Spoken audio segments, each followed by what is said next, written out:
Merci à vous qui suivez l'actualité sur TFM. Au sommaire, Ziguinchor enregistre ses premières pluies cette nuit avec plus de 7 mm.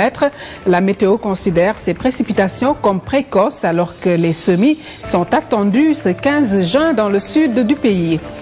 Des nominations tous azimuts à l'issue du dernier conseil des ministres tenu hier. Le président Macky Sall passe un coup de balai dans la diplomatie et dans la sécurité nationale, entre autres secteurs publics.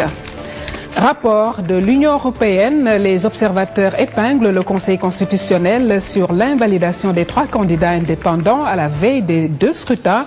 Ce sera un récit de Daniel Diouf. Et puis sport, finale de la Ligue européenne des champions, ça se joue à l'instant même. La coupe va-t-elle rester à Munich ou traverser la Manche pour aller à Londres? De toute façon, réponse probablement à la fin de ce journal. Cher Tidiane Diaw suit tout cela pour nous. Voilà pour les titres.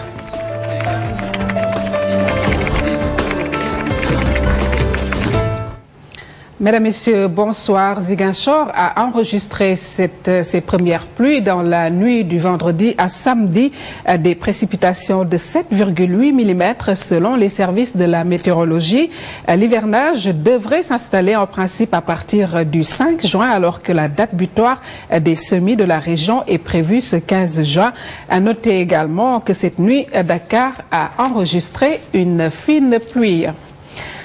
Nous parlons de l'examen baccalauréat 2012. La décision du gouvernement n'enchante pas certains élèves de terminale. Ça ne fait pas l'unanimité en tout cas, même si c'est une solution de sortie de crise. Maïmouna Ndiaye était à la rencontre de certains candidats avec la caméra de Mordia. Cette année, 2 sessions sont prévues pour le baccalauréat.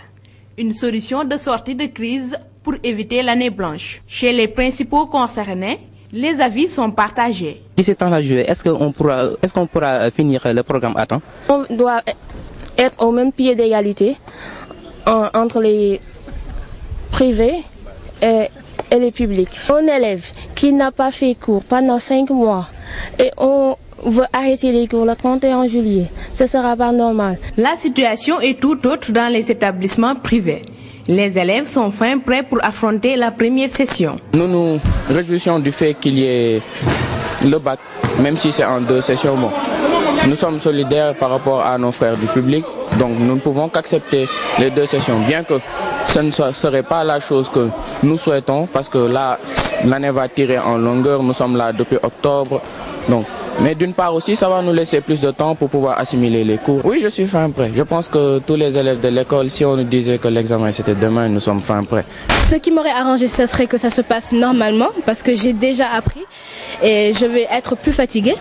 Mais il ne faut pas aussi léser les autres. Il n'y aura pas d'année blanche cette année. Reste à savoir si les épreuves des 2 sessions seront d'un même niveau. Et nous parlons du social dans le système éducatif pour permettre à ses membres d'avoir un toit. Le syndicat démocratique des enseignants libres du Sénégal vient de mettre sur pied un projet de 2000 logements. C'est en partenariat avec une société immobilière de la place. Reportage Fatou Bintou Conté, Madani Marega. L'acquisition d'un toit est fondamentale pour tout travailleur, raison pour laquelle le SIDELS, syndicat démocratique des enseignants libres du Sénégal, après avoir couru derrière l'État durant une dizaine d'années pour obtenir un logis, a préféré se tourner vers le privé. Nous avons constaté que depuis 2003, nous avons signé des accords avec le gouvernement du Sénégal, mais malheureusement, de 2003 jusqu'à 2009, avec l'accord global qui a été signé, jusqu'à présent les choses piétinent dans le domaine de l'habitat. Alors que pour nous, nous estimons que, comme l'a dit l'UNESCO, 70% du travail de l'instituteur se fait à la maison de l'enseignant. Donc, l'enseignant doit être bien logé pour, en fait, puisse être beaucoup plus productif. Dans ce sens, sans attendre, nous avons pensé aujourd'hui appeler le privé pour qu'il puisse nous accompagner dans un programme de partenariat à la recherche de parcelles viabilisées à Dakar et dans les régions. Un projet de 2000 logements qui va permettre à ces enseignants qui effectuent 70% de leur travail à la maison d'être plus productifs. Notre partenariat avec la coopérative SIDEL, c'est de les chercher des parcelles jusqu'à l'octroi, c'est-à-dire même avec financement. Donc Pour parcelles, on a beaucoup de disponibilité et dans beaucoup de zones, on a zone de Kounoun, Kermassar, Diamniadio, Thiès et même jusqu'à dans toutes les régions du Sénégal. Toutefois, le SIDEL se promet de poursuivre les négociations avec l'État, car selon son secrétaire général, c'est un accord qu'il va falloir respecter. Un accord, c'est béton. Un accord, c'est un cadre réglementaire, n'est-ce pas, qui définit en fait les critères par lesquels nous devons passer pour être en possession de nos parcelles.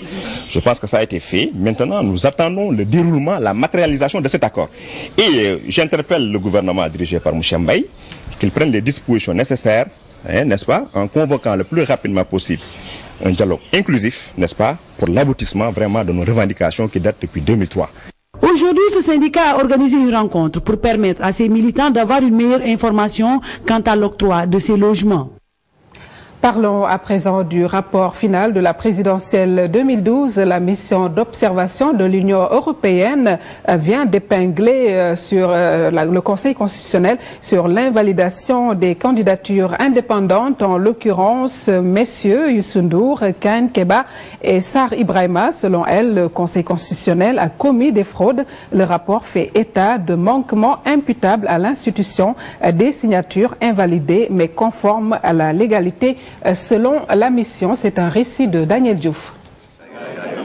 La mission d'observation de l'Union européenne a fait ses révélations dans son rapport final consacré à la présidentielle de 2012. Pour rappel, les candidatures indépendantes invalidées l'avaient été pour défaut des 10 000 signatures exigées par le Code électoral, selon le Conseil constitutionnel. Le 27 janvier dernier, la direction de l'automatisation des fichiers communique au Conseil constitutionnel les résultats préliminaires après un premier examen. La liste publiée invalide les candidatures de Keba Kand, Youssou Ndour et Abdourahmane Sarr.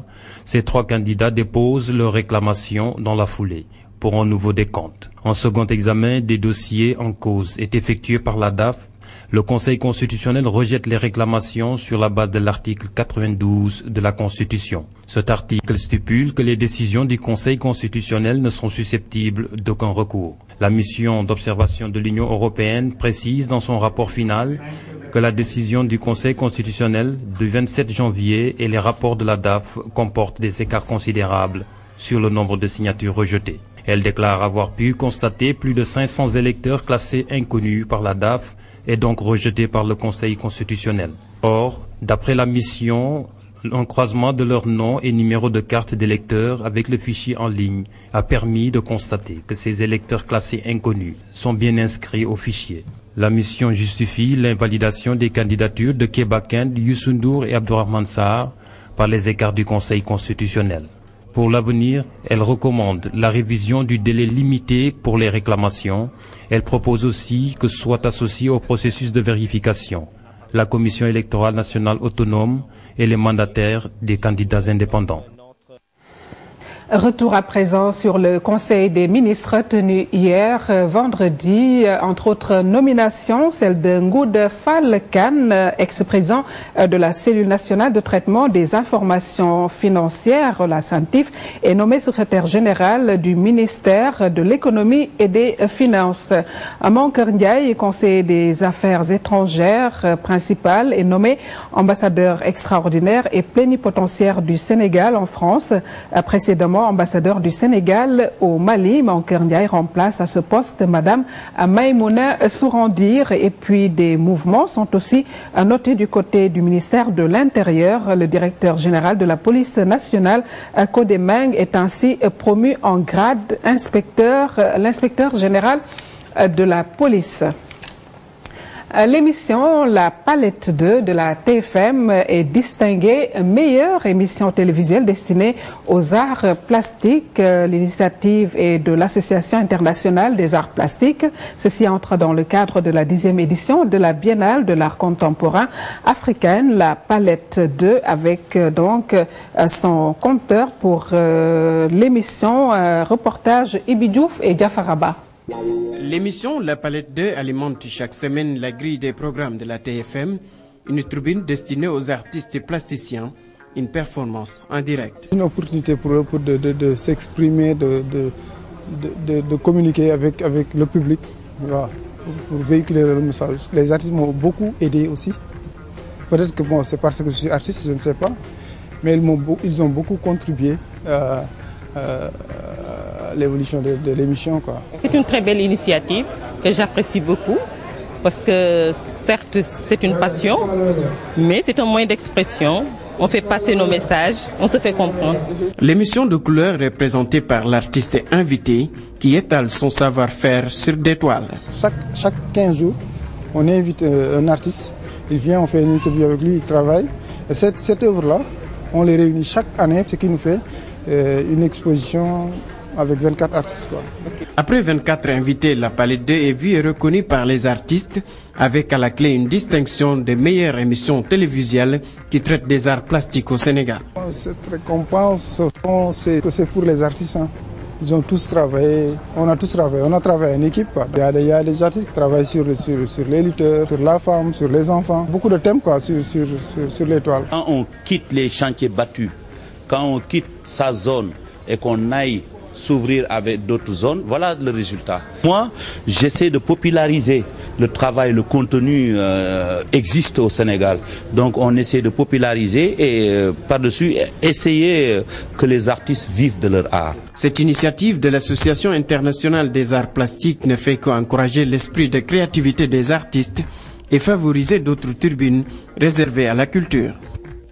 Voilà un vernissage qui était tenu dans les locaux de la TFM.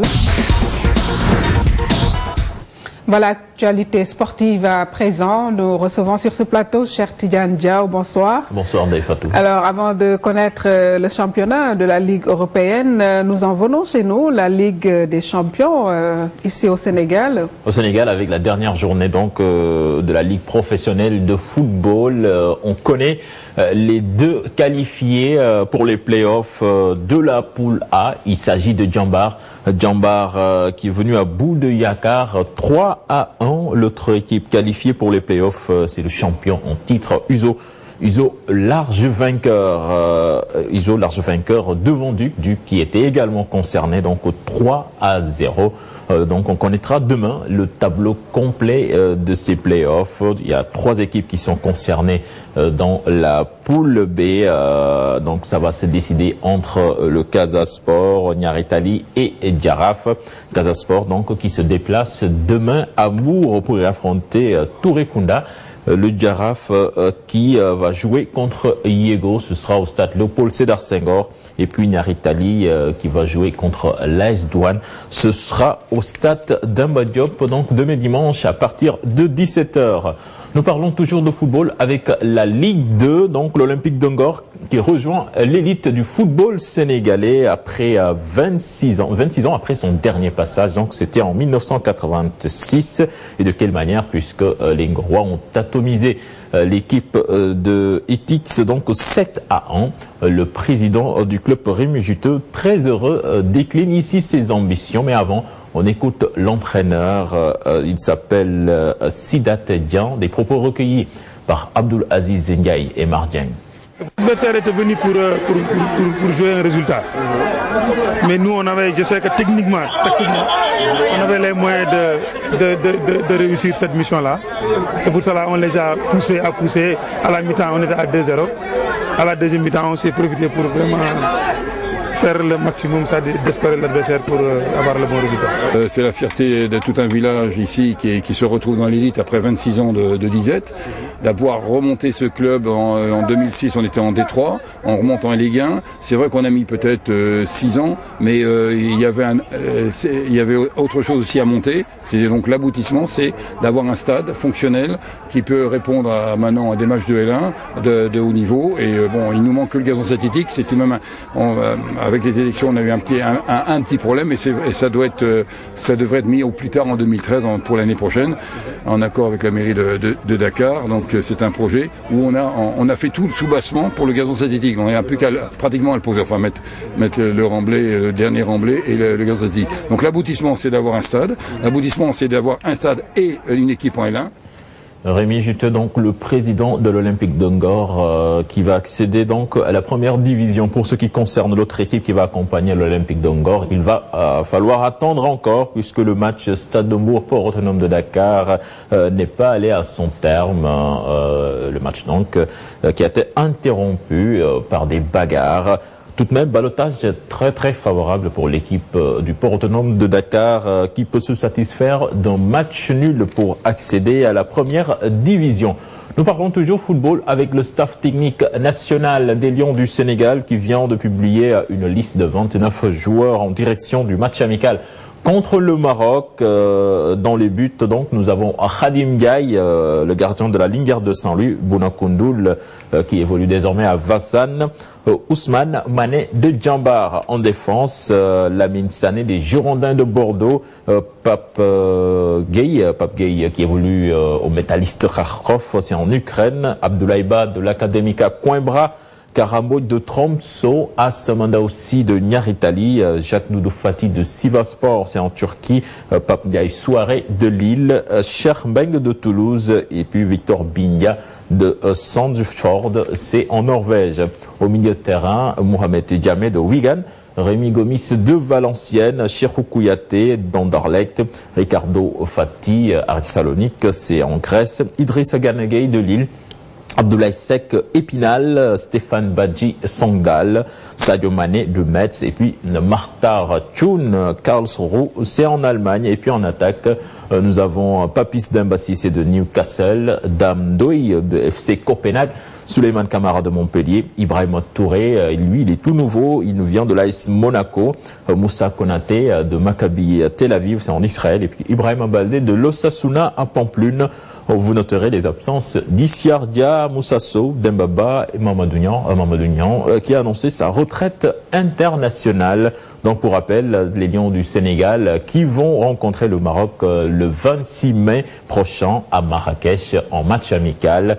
C'était l'Égypte qui devrait jouer avec les Lions, mais le match a été reporté, pas reporté, mais les Égyptiens ont voulu que ce match se tienne au Soudan, ce que les Lions du Sénégal n'ont pas accepté finalement. Donc ce sera l'équipe du Maroc le 26 mai prochain à Marrakech. Mesdames, Messieurs, voilà qui met un terme à ce journal. Juste vous rappeler, si vous avez envie de vous dégourdir les jambes, mêler l'utile à l'agréable pour participer à la randonnée pédestre qui se passe demain à 8h, organisée par l'ambassade du Rwanda au Sénégal à la mémoire des victimes du génocide rwandais. C'était en 1994.